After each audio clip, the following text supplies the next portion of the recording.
My people, Africa has waited long enough for permission to rise. Today, we choose dignity, sovereignty, and the courage to build our future with our own hands. In 2025, a quiet decision sent a ripple through African politics. It didn't come with speeches or headlines at first. Liberia, the continent's oldest republic, made a diplomatic choice that caught many people off guard. Instead of dispatching its foreign minister to Washington, Paris, or London, Liberia sent its highest diplomat to Ouagadougou. That alone was unusual. But it wasn't accidental. This part is often overlooked, but diplomatic destinations matter. They reveal priorities. For more than 100 years, Liberia's story has been tightly woven with that of the United States. The resemblance shows up everywhere. The flag echoes American colors. The political structure borrows heavily from U.S. models.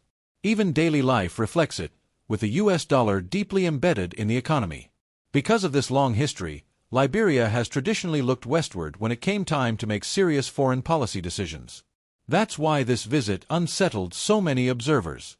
This was not a casual stop or a symbolic handshake. It carried weight. Quiet weight, but real. What actually mattered here wasn't obvious at the time.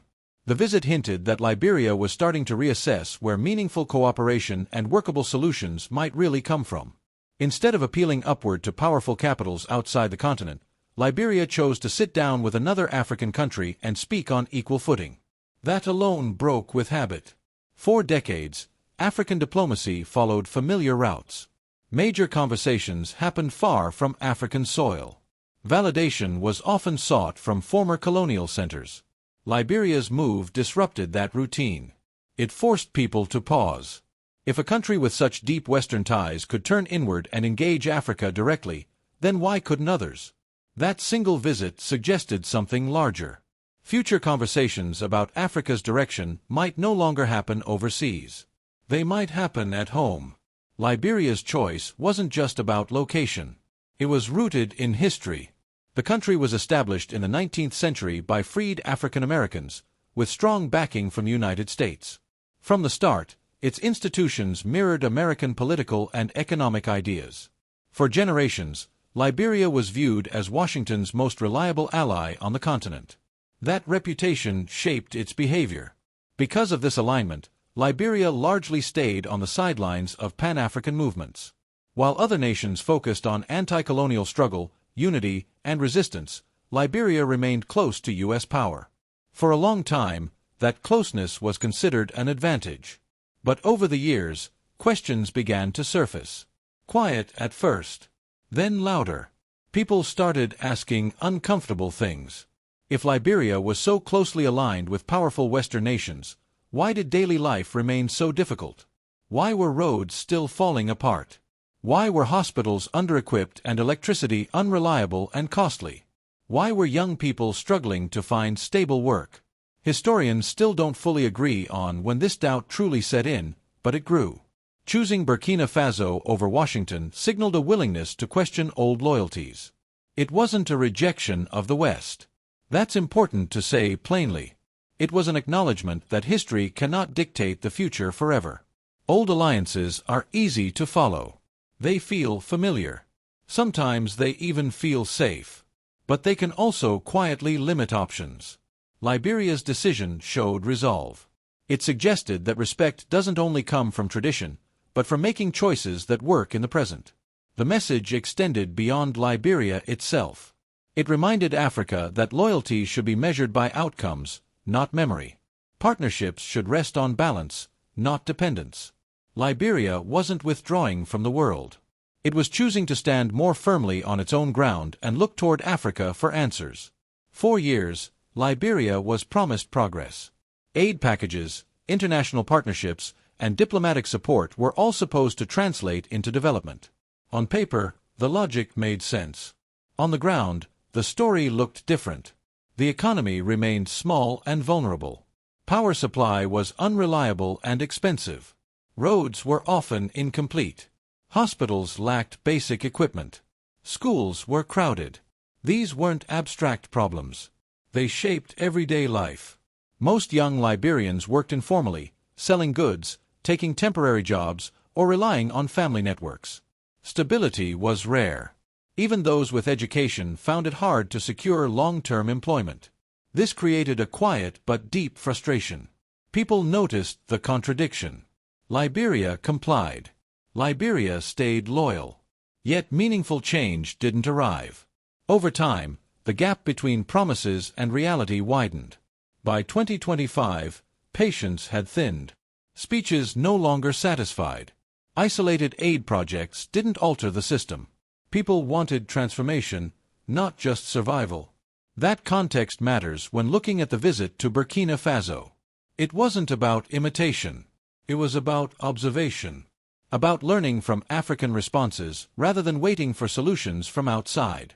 Liberia's unmet expectations pushed it to search for different paths. More than 60% of Liberia's population is under 25 years old. This is not just a statistic. It shapes everything. Young people live with the consequences of decisions made long before them.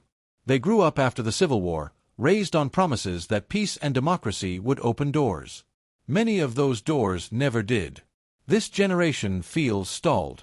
But it is also connected.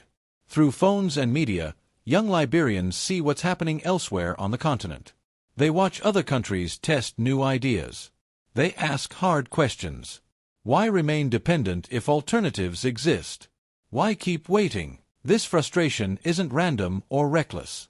It's rooted in experience. Young people want dignity. They want work.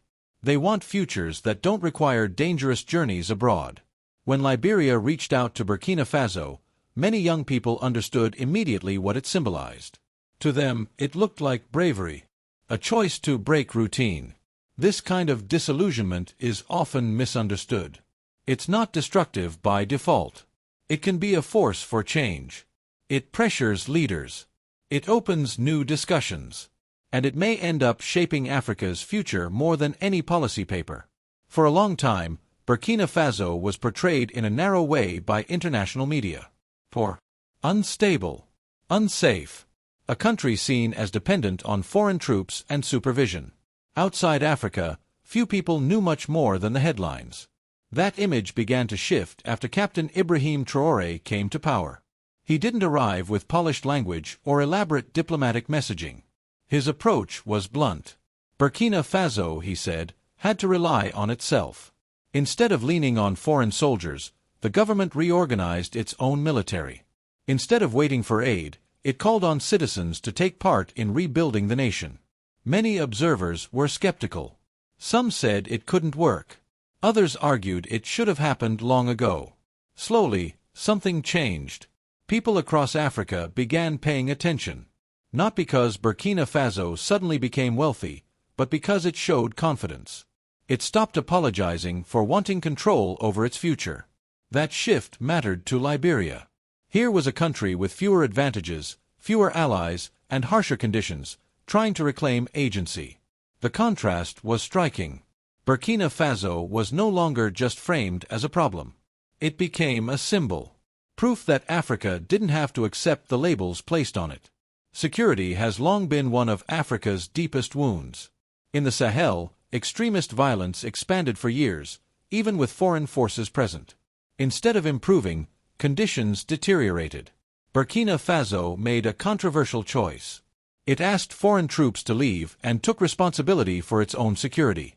Many predicted disaster. That's worth remembering. But what followed surprised critics. The government restructured its defense strategy and worked closely with local communities.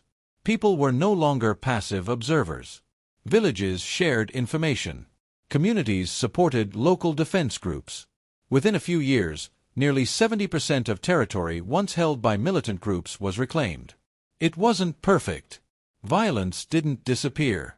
But progress was visible. What mattered wasn't only the military outcome. It was ownership. Security was no longer outsourced. It became national. Liberia paid attention. The country knows instability firsthand. It understands the limits of relying on external forces to maintain peace. Burkina Faso's experience didn't offer a blueprint to copy, but it illustrated a principle. Stability grows from participation, not from distant bases. Another moment stood out. Burkina Faso launched the Patriotic Support Fund. Instead of borrowing endlessly, the government asked its own citizens to contribute. Businesses, farmers, traders, ordinary people responded. More than $600 million was raised domestically for security and defense. It changed the conversation. Africa is no longer only responding. It is beginning to design. Liberia's turn toward the Sahel showed that history doesn't have to dictate destiny. Alliances can be honored without being followed blindly. The future won't be decided in a single meeting or year. It will depend on whether Africans continue believing in themselves when challenges emerge. Sovereignty isn't granted. It's chosen. And once chosen, it demands patience, unity, and action. Africa's awakening has begun. The real question now isn't whether change can happen. It's whether Africa is prepared to see it through.